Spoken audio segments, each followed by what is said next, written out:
Selamat pagi. Sebelumnya terimalah salam dalam Dhamma. Namo Buddhaya ya. Jadi untuk kelas 5 pada pagi hari ini kita akan belajar tentang hakikat kehidupan menurut hukum kebenaran ya. Menurut hukum kebenaran salah satunya adalah hukum Cattari Arya Sacani ya, yang akan kita pelajari pada pagi hari ini. Anak-anak Bapak dapat membuka bukunya di halaman 3 nanti sampai halaman 8 ya. Nanti sampai halaman 8. Oke, anak-anak Bapak semuanya buka halaman 3. Nah, hakikat kehidupan menurut hukum kebenaran tadi sudah Bapak sampaikan, salah satunya adalah hukum kebenaran yaitu Cattari Arya Sacani ya, adalah kelompok hukum kebenaran yang diajarkan Buddha. Hukum kebenaran mulia merupakan pokok ajaran Buddha yang dibabarkan dalam khotbah pertama kali ya kepada 5 pertapa di Taman Rusa Isipatana Benares ya. Kalau sekarang itu di Sarnath ya, di India sana ya. Jadi Buddha ya membabarkan dharmanya pertama kali itu di mana tadi? Taman Rusa Isipatana. Dikenal dengan sebutan Dhamma Cakkappavattana Sutta ya. Isinya yaitu adalah 4 kebenaran mulia atau Cattari Arya Sacani. Yang A ya, yaitu kebenaran mulia tentang adanya dukkha atau dukkha Arya Saca. Kemudian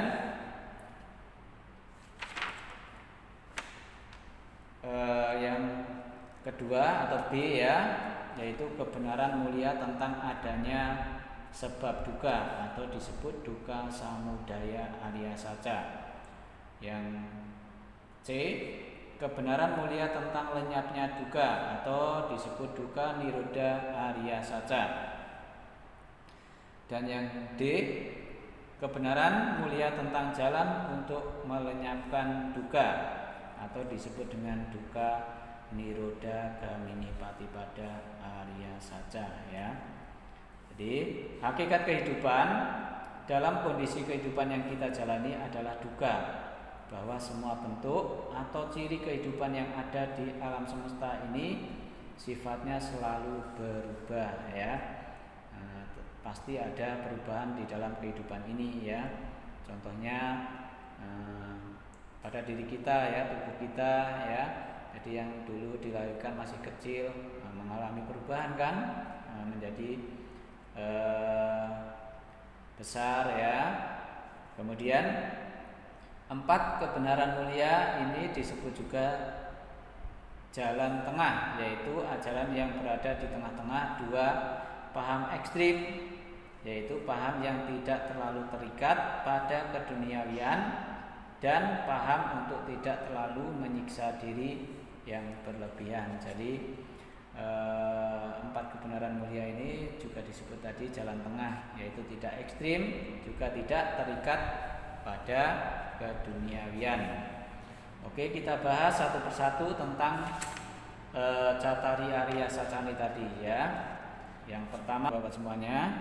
Jadi yang pertama atau A yaitu dukkha Arya Saca di halaman 4 ya. Nah, dalam bahasa Pali dukkha artinya adalah derita atau penderitaan ya. Bisa sedih, kecewa ya, tidak puas atau tidak menyenangkan atau menderita. Tetapi dukkha dalam 4 kebenaran mulia memiliki arti yang lebih luas dan lebih dalam ya. Menurut paham agama Buddha, hidup yang bagaimanapun ya diliputi oleh dukkha. Semua orang pernah merasa tidak puas ya, tidak senang dan menderita. Tidak ada yang dapat membebaskan dirinya dari penderitaan sebelum ia menjadi Buddha ya.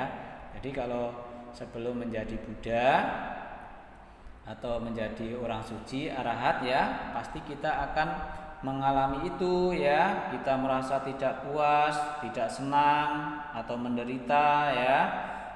Pasti kita pasti akan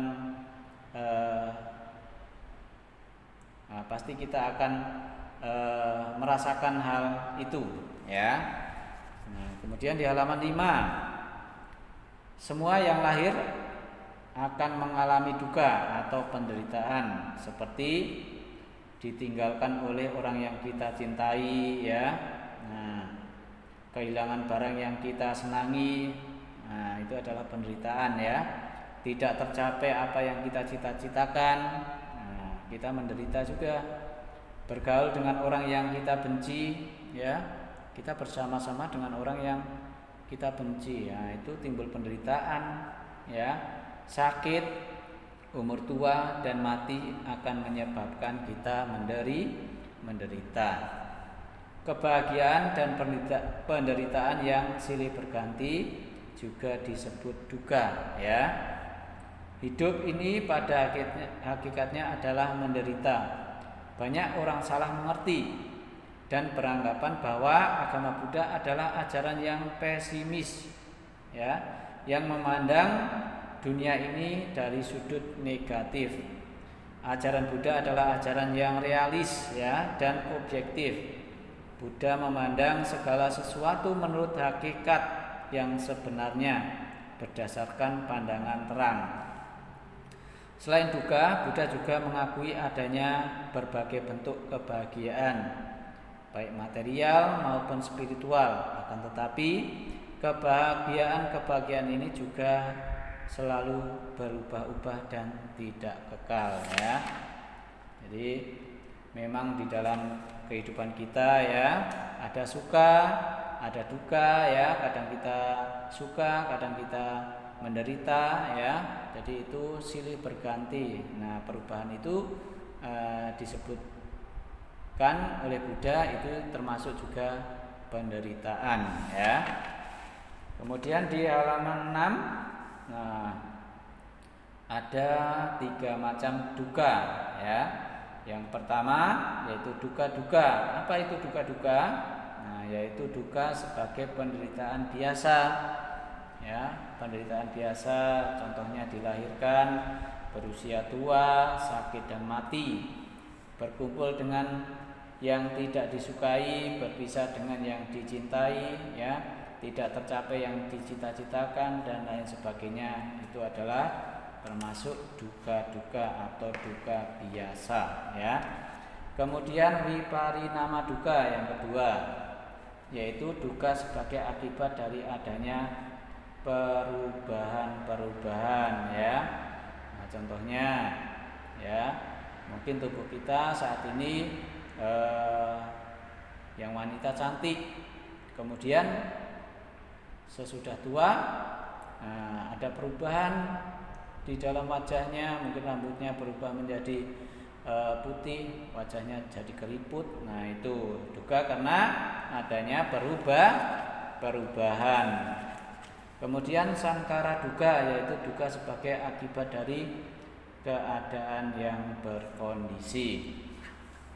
Jika sebab penderitaan dapat diketahui dengan jelas dan nyata, maka penderitaan itu dapat dimusnahkan sehingga penderitaan dapat berakhir ya. Jadi itu tentang duka Arya Saca ya. Kemudian yang kedua yaitu adalah duka samudaya Arya Saca atau B ya. Nah, duka samudaya Arya Saca ya, artinya sebab penderitaan. Jika hendak bebas dari penderitaan, kita harus mengetahui sebabnya dulu ya. Nah, disebutkan di sini penyebab duka atau penderitaan itu adalah yang pertama adalah tanha. Tanha itu apa? Keinginan rendah yang menghasilkan kelangsungan kembali dan tumimba lahir. Kemudian yang kedua, awija. Awija adalah kebodohan, kegelapan batin atau ketidaktahuan. Nah, ini adalah penyebab dari duka atau penderitaan, ya. Kemudian tanha atau keinginan nafsu itu ada 3 macam, ya. Tanha tadi, ya, ada 3 macam. Yang pertama kama tanha, yaitu keinginan atau nafsu untuk menikmati kesenangan hidup di dunia ini. Jadi beranggapan bahwa hidup ini untuk senang-senang saja, ya. Kemudian di halaman 7, ya, yang kedua yaitu adalah bawa tanha, yaitu keinginan untuk dilahirkan di alam kehidupan ini kembali, ya. Karena hidupnya beranggapan bahwa hidup ini senang-senang terus, ya. Jadi ada keinginan untuk tumimba lahir lagi. Kemudian yang ketiga, ya, wibawa tanha, yaitu keinginan nafsu untuk mengakhiri hidup atau bunuh diri, ya. Jadi ini beranggapan hidup ini adalah menderita, sehingga timbul di dalam dirinya untuk mengakhiri hidupnya atau bunuh diri. Nah, itu adalah macam-macam nafsu keinginan atau tanha, ya. Untuk mengikis kebodohan kita harus belajar dengan giat agar tercapai apa yang kita cita-citakan. Kemudian yang ketiga atau C, ya, masih di halaman 7, duka niroda arya saca. Nah, duka niroda artinya lenyapnya penderitaan atau bebas dari penderitaan, ya. Ketika sakit kita menderita, berusia lanjut kita juga menderita, keinginan tidak tercapai kita menderita, kita ingin bahagia, bebas dari penderitaan tentunya, ya. Jadi semua orang pasti tidak mau menderita, tetapi tidak mungkin bisa selamanya bahagia, ya. Suka dan duka itu selalu datang silih berganti. Untuk melenyapkan duka atau penderitaan kita harus mengetahui terlebih dahulu penyebab tadi, ya, dari duka. Kemudian kita harus berusaha melenyapkannya. Nah, cara untuk melenyapkan duka, yang pertama harus tidak memiliki keinginan yang terikat, ya. Jadi tidak memiliki keinginan yang terikat, kita melekat, ya.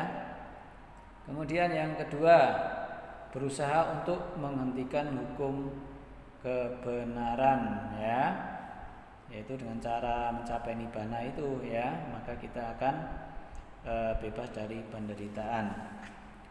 Duka niroda atau lenyapnya penderitaan itu adalah tujuan akhir umat Buddha, ya. Lenyapnya penderitaan atau mencapai nibbana, ya. Lenyapnya penderitaan berarti nibbana tadi atau nirwana. Jika kita telah bebas dari duka berarti kita telah mencapai nibbana. Nibbana adalah bebasnya penderitaan karena lahir, sakit, usia tua, dan kematian. Jadi kalau kita sudah mencapai nibbana, ya, seperti Buddha, maka kita tidak akan dilahirkan lagi, kita tidak akan mengalami sakit, kita tidak akan mengalami usia tua, dan kita tidak akan mengalami kematian. Nah, itu adalah tujuan dari atau tujuan akhir dari umat Buddha, yaitu mencapai nibbana, ya. Kemudian di halaman 8 kita lanjutkan, yaitu duka niroda gamini patipada arya saca. Setelah mengetahui penyebab penderitaan dan cara melenyapkan penderitaan, maka kita harus mengetahui, ya, jalan untuk melenyapkan penderitaan itu apa, ya. Nah, jadi yang disebut duka niroda gamini patipada atau maga, ya, maga itu jalan. Jalan untuk melenyapkan penderitaan ini disebut juga jalan tengah atau jalan mulia berunsur 8 Arya Atamika Maga, yaitu terdiri dari, nah ini, ya, jalan untuk mengakhiri duka, ya, atau penderitaan yang Buddha ajarkan. Ya, yang pertama dengan apa? Ucapan benar atau disebut samawaca. Yang kedua perbuatan benar atau disebut dengan sama kamanta. Yang ketiga kehidupan benar sama ajiwa. Yang keempat, usaha benar atau disebut dengan sama wayama. Yang kelima, perhatian benar sama sati.